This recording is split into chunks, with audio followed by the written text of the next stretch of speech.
We are at podcast. Obviously, my name is Raj. I'm from BIKAL Technologies. Obviously, we develop AI products. We also do create edge data centers in various parts of the world to make those AI products. Obviously, on the podcast today, I've got Tom Ormsby from Raiven. Tom, do you want to give us a short intro? Hi, yeah. So I'm Tom, the founder of Raiven. So we're a startup focused on really AI transformation, helping people understand what their use cases are, helping them build out projects, supporting them on those projects, and at the same time developing our own suite of products as well. Cool. And we're obviously neighbours in the West Midlands, and obviously trying to sort of grow the ecosystem there. Good news last week. Obviously, Sir Keir Starmer, the Labour government, have brought in their AI policy or their AI innovation plan. Which obviously had a number of things from infrastructure to obviously data access through to developing tools, using them in government. Just sort of get your take on it. We haven't spoken about it. What's your sort of take on it? I think it's probably one of the most comprehensive statements we've heard from a UK government on AI. I think that's really positive. I think it's really ambitious. I think it really sort of highlights quite well maybe some of the main challenges that there are in getting to being an AI superpower as they state their ambition to be.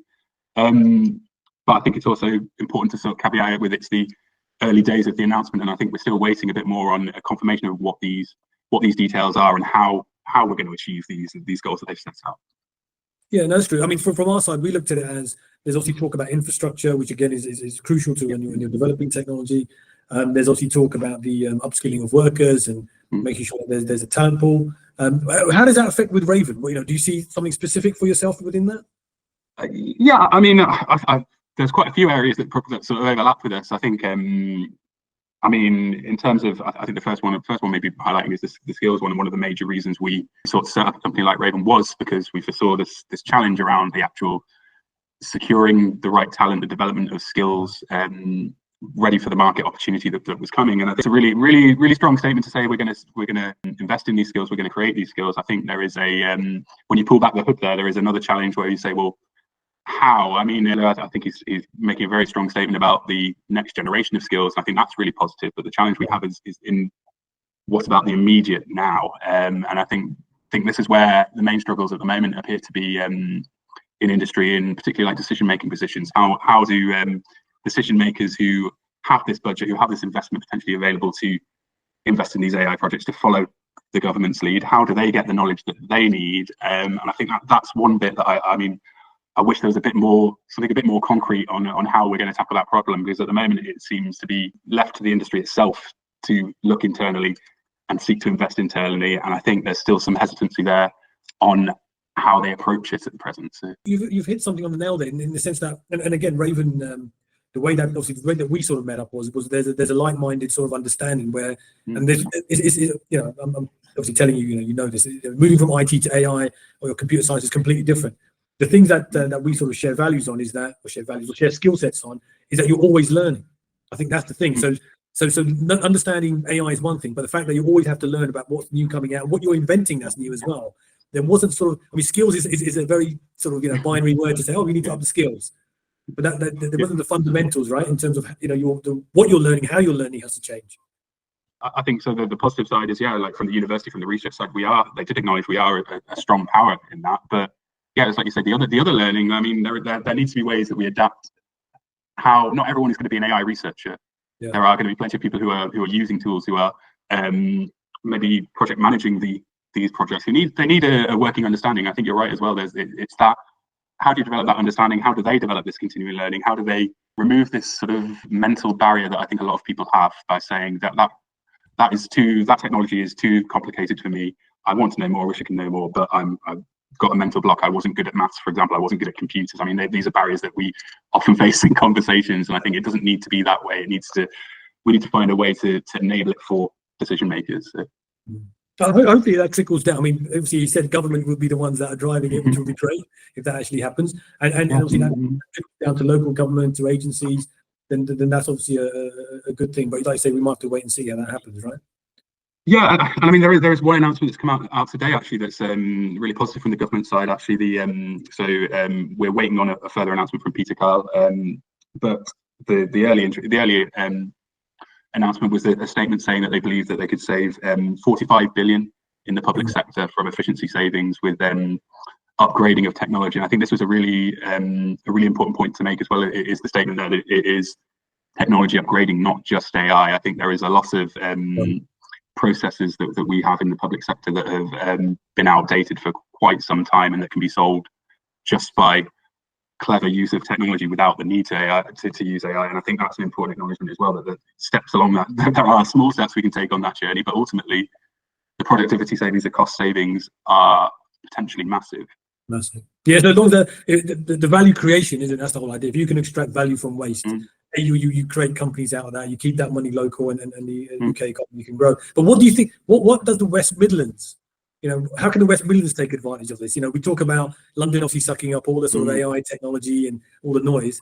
Give me what your thoughts are on the West Midlands. Where can the West Midlands now step up? I think one of the doors that was opened up was that there was a commitment that government contracts would be opened up to UK-based SMEs, and I think that leaves us playing a little bit of a waiting game to see what that actually looks like. And I think, but I think if that door is opened up, I think maybe that is an opportunity for the West Midlands to explore. I think what was perhaps a little bit disappointing is when we talked about local investment or regional investment, the conversation was very London centric, and I think that was kind of dismissive to other regions, a little bit disappointing. So I think there's opportunities for us to grow investment opportunities off the back of this statement, and I think there's opportunities for us to secure some of these public contracts. But I think there needs to be a bit more of an acknowledgement that the UK is more than just London, and it was touched on a little bit when we talked about there was a talk about AI growth zones, but it was not. It seemed to focus more on, let's have a specific region solving a specific problem, like robot creators in Bristol, etc. And notably, the West Midlands was kind of reviewed, not even mentioned as one of those, which I think is another disappointment for the region. I mean, we know that the West Midlands was the highest growing tech sector in the UK outside of London in the last year. So it seems strange to have been missed from the list. So maybe the model is that, from what you've read on the AI growth zones, it's a bit like the catapults. Element to maybe there's how much do we need to regionalize some of these specific skills, if that makes sense? Do we need one region to focus on a specific thing, or should we be having each region able to have a broad range of skills that ultimately helps across industry, rather than focusing on one specific challenge in one specific region? It seems a little bit too segmented for me. So no, that's right. For AI, that's not. I mean, the whole idea is you have a data scientist, you give them a set of data, and you say, right, go and find me stuff, and you might find an algorithm that you use in life sciences could be used for manufacturing.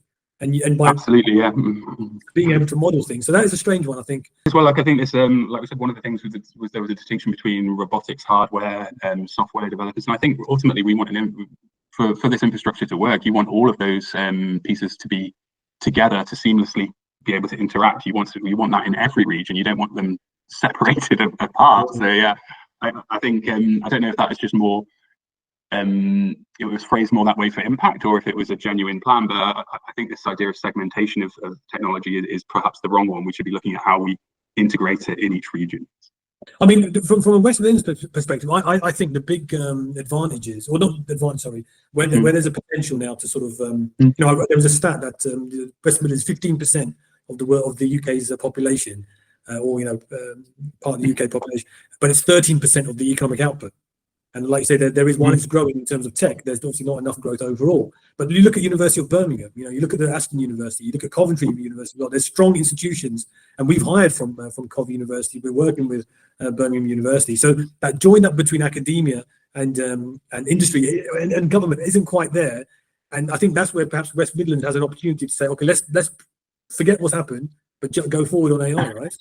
Yeah, I mean, actually, yeah, that's a really strong point. We've got some really. We have some existing really good industry research institutions, and we also have a number of different newer research institutes coming up, newer sandboxes coming out, and I think there's a lot of for companies like us. I mean, we're really keen to explore taking. Like, I know you are as well. Taking that research, that really promising research that's coming out of these strong institutions, and saying, well, how do we accelerate that into industry? Because a lot of the time it just gets left on a shelf if someone doesn't pick it up and take it on. Yeah, I think that is something as a region we do have a great opportunity for that. We've got some great academic institutions here, and there's some really interesting research going on. So yeah, absolutely that transition from academia to industry, but I guess there's that challenge then on where does the funding come? How do you get that industry buy-in, which has been an ongoing challenge. I guess it was addressed slightly maybe in the statement, saying that there's going to be more funding opportunities opened up, but it wasn't directly answered yet. So I mean, we're optimistic to see what's coming there, and I think that is a real opportunity for the West Midlands as a whole. But like I said, I think there's some details around some of these things where we're going to be waiting a few months with bated breath to see what the actual details are in full. The way that go back to London, look at Slough. Slough has 70% of the country's data center footprint. So in terms of concentration, in terms of engineers and things like that, they're all concentrated in one place. So now with the new infrastructure, which requires a different power altogether, with these GPUs, you're in a position where, okay, can you attract that investment? Can the West Midlands attract that investment? It's got an airport, it's got locality, it's got all that. It's got this, the Warwick Science Parks, etc. That where Raiven is housed, or we're like say in Coventry and stuff, central of the country. Good access routes to London. It's only an hour and a bit down to London and stuff as well. So I think logistically it's well placed. It just depends, like you said, how you could get industry and government to say, well, like Birmingham Council doesn't have money, but it's got lots of savings that can be made, and that's where we would come into something like that, right? Yeah, something where we can come in, for the savings, but I think maybe there is a point about making that really strong investor case to attract the right investment in as well, and I think that as a whole was a sentiment I got from this announcement in general, was that there was a lot of posturing to try and attract investment into the UK, which is almost a quiet acknowledgement of some of the limitations we face as a country. So, and ways maybe as well, because I think there's a balance to be had here between saying that we want to develop UK companies, we want to attract that right investment, we want to be safe, and then some of the trade-offs, I think, in order to attract investment was seemed like heavily pressured by maybe rhetoric that's come from the United States side of investment, saying, oh no, actually we don't like regulation at all, we want you to remove regulation. So there was some comments in there along the lines of we're not going to regulate straight away, we're going to wait and see. And I think there's a bit of caution to be had there. I think that by all means we should be looking at investment, we should be looking to build an environment that is innovative and does attract this investment, but we can't at the same time say we will accept some of the potential dangers or some of the potential exploitations that could happen by not regulating. So I think there's going to be a real challenge for the government to get that balance right in the coming months. So obviously what you've got is big tech, unicorns and multi-billions, whereas I think you and I, we and again, this is going back to when we first met over lunch and stuff, is that you've got an opportunity where you can have a 3-4 man team delivering £2 million worth of benefits, right? And you can dot these things all over the country, and then these things become exportable as well. And I think the good thing with AI, you don't have to have that level of scale, do you? Yeah, I think I think you're right there. But I think for a startup, like, so from our perspective, it's the when you get a new product, it's getting over that first investment hurdle until you've got that revenue generating and the curve starts to tick upwards. And I think we have a lot of funding opportunities in the UK, but we're not comfortable with that risk, that first risk, that bump. We are willing to take the risk once there's already signs of that progress. And I think when you're talking about a technology like AI and you're talking about wanting to develop these types of companies, you've got to be comfortable with that first bump, that first part of the risk. You can't, if you're looking to support things once they've already hit revenue, then it's too late. Like a lot of those companies that you were highlighting as potential promising companies may have folded, and they may have had a really good offering if they could have just got over that first hurdle. It'll be interesting to look at. I think there needs to be maybe a review on how this funding happens, what is being done to actually help those startups, like small startups, get past that hurdle, building a small team, getting the starts of that revenue where they can really position to grow and scale quickly and export. I think that's ultimately what we want as a country. Are we really willing to put our money where the mouth is? That's to be seen. So. Well, one of the things which going back to where the West Midlands can, I think, benefit. I have one of actually this is a line item in the plan where it's written that setting up agreements with other countries where you can get access to compute. So the idea is that you don't have to build everything that you want in the UK. You can get access to compute, and so obviously the big tech guys in America, as we know, they have obviously all the NVIDIA chips that you need. Obviously, we're doing some stuff in India where we're working with a data center, and there's a lot of UK India the government is trying to tie up a UK India sort of partnership, whatever. So that potentially is something which obviously you can get access to 5,000 GPUs. You can a small company can run that and use it and then let it go. And also then the Indian company also gets access potentially to UK talent and UK IP as well. So there could be a win-win. So it doesn't all necessarily have to go one way. Again, the Yeah. West needs to break away and say, well, actually, we can do something a bit different, right? Yeah, I think no, I think the international side is actually a really interesting point, because I don't think that was mentioned at all, really. And I think that the talk was largely about or the statements were largely about UK focused internally, it seems. And I think like it is it's another really good point. Like, I think, like, we're not the only ones that are trying to build and prepare for AI as a country, and I think we may be a little bit naive to just think that we should tackle everything all ourselves. I think there's benefits to these collaborations. I think that's absolutely an opportunity to explore where there's complementary economies, complementary skills. I think maybe as the West Midlands, we have a very diverse region, and you think that this is you know that this was maybe a skill that we could, or an opportunity for us to explore more deeply as a region, but as a country as a whole, I think, as well. So I don't know if that was quite a rambling answer, wasn't it? No. I mean, no, because it does say that that access to international is something that is part of the plan. Because I think, again, there's an energy. Yeah. So I think one GPU takes up the same power as an average house per year, right? Yeah. So it's an expensive business to run. So it's okay talking about AI if you don't have access to the hardware and the engineers, and you're not looking at the whole sort of gambit of things. It's going to be hard to implement. So the West Midlands, I think, like I say, like you say, there's definitely a need for support for industry. Definitely, I think the government needs to come in. The data access thing, you made a good point as well about the regulation side. Responsible AI comes into this, explainable AI comes into this as well, right? You can't have these black boxes. We've had a couple of discussions with certain things for the police, and one of the basic police officers said, if you had to stand up in court, could you explain why this has come out? So you can't just have fixing, looking at potholes. I get that is important, of course, but they didn't really go into sort of the complexities of what is actually possible. I think that was missing generally as well. Yeah, I think that the pothole one. I think there's we talked about earlier with the comments about the public sector saying that there's potential to save money just by upgrading technology as well as not just thinking about AI. There's some of these things you look at and go, there's a danger with AI that you use AI to ignore a bad process, and what you've actually done is spent a lot of money ingraining an inefficiency. And I look at things. I mean, I don't know enough about this pothole system, but I do know that the main challenges that we face with potholes is the lack of people coming out to actually fill them. Like, there's plenty of people managing to report potholes. It's where the challenges that a lot of people say is whether their councils will come and fill them. And it's all well and good having a great system to register the potholes, but if the problem is actually in the filling them, then that's a lot of money spent for something that's not currently the focus. And I think there's other things we could talk about as well. I think there's things like there's a lot of process we have. I mean, we talk about teachers, and time savings was referenced at one point, and we talk about lesson planning, and you think, well,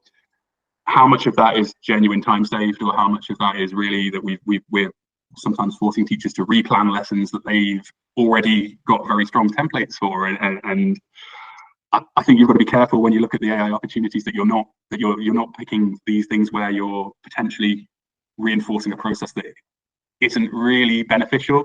You've got to actually look at the process that's under that AI, under that automation, and make sure that the things that you're tackling are actual genuine processes, and this is the right way to do them. So I think overall, I think it's positive that we talk about these things, and positive that we're talking about AI, and I think it's raising this profile, raising this conversation, and saying we are going to be a leader in it is a good thing. But I think it's brave of a government to put themselves in this situation, because it means that people like us are going to sit here and be critical of these things as well. And it does mean, I guess, that we learn from the actions they take. So maybe there's an element of the things that we watch happen by the government, the things that the decisions they make, the things that happen because of those decisions, that people in industry will look at and go, well, actually, I can learn from this, even if the outcome wasn't perfect. There's something we can learn from this as well. And if the outcome is perfect, even better for everyone, we can just take it and plug it and play it, right? So I think I brought that back around to the message as a whole here. I think realistically, I've done quite deep to be critical here about what's been being said, but overall, we should be quite positive that a government is willing to put its head above the parapet here and say, make a really, really strong commitment to this, and to say, we're not afraid. Like, we're aware that we might make some mistakes, and we're not afraid of that. We think that it's a benefit for everyone, to make progress on it. So Well, let me to close up. Let me take your sort of take on this, because obviously I'm a little bit older than you. So I remember what happened was, going back maybe 15, 20 years ago, there was a big announcement about smart cities. A bit older than you, Tom. So I remember when there was a whole thing about smart cities. And Glasgow back in the day got, I think, £20 million. And all they did was they put in a bunch of CCTV. They put so many cameras up and they had so many screens. No one could physically actually monitor what was going on. So, right, it was meant to be the first smart city. You can look that up as well, right? So I've seen these phases come through, and there's heads of smart cities, I think, within local government at the moment, and things like that. Does it work to have a head of AI, or does it work to have your department heads all learn what AI can do? That is a tough question. I think if I was to say, my feeling is that what would be ultimately best is to have maybe both, but I'll try and explain that a bit. I think what's beneficial is for every department leader to know about AI, to know about how it applies to their use case, and to be able to make decisions on that. Ultimately, we are these things are all use case driven. If you know your use case and you know what's possible with technology, you hold the domain knowledge, you hold all your knowledge of what your processes are, then you're in the best position to design a solution. I think there's a benefit then for a head of AI being a bit more of a broader perspective thinker, someone to say, well, there are opportunities across all these different areas that may align, so that when you can bring them into a conversation and say, look, I'm having this challenge. What other similar projects in different areas maybe are there out there? What other techniques? What other researchers are out there? So I think that's the argument for both. But I mean, ultimately speaking, if you had if you could instill that level of AI knowledge in every department lead, I mean, you'd be onto a winner, and you wouldn't need that position to exist. I think really maybe the head of AI position exists out of pragmatism more than anything, and this belief, this maybe an acknowledgement of how limited that skill set is at the moment. But I think sometimes it exists in a way that is challenging. I mean, like I said, ultimately the process needs to be that we need to understand these processes really, really well, and we need to understand the technology really, really well. Yeah, and the capability is not understood yet, is it? That's the thing. Yeah, I think where it is understood, maybe sometimes the use cases aren't understood. You get the split thinking. That's why I think I guess the challenge you have when you introduce a potential head of AI and head of departments is it's that communication between the two. Your head of departments have to be comfortable communicating in technology. They have to be able to understand and engage with this. They have to maybe ask the right questions. Your head of AI needs to be able to translate the opportunities and the things that you do know. I mean, there are things that we can glean from research where the bit that's missing is knowing where to apply it. And I think that's why maybe the challenges exist at the moment of finding the right use cases, because we're quite aware of maybe some of the capabilities that we currently have and maybe the limitations of them, but it's the translation of those things into I guess there's two challenges. Translating of those into a use case is one, and I think that's something that comes from that department knowledge and knowing the processes. And then the second one that adds an extra complication to all this is just the speed that things are moving, which is probably another argument for a head of AI there, because I think keeping track of how quick some of these advances are moving is a separate challenge of its own that you can expect someone who runs a department to be able to keep up with as well. No, so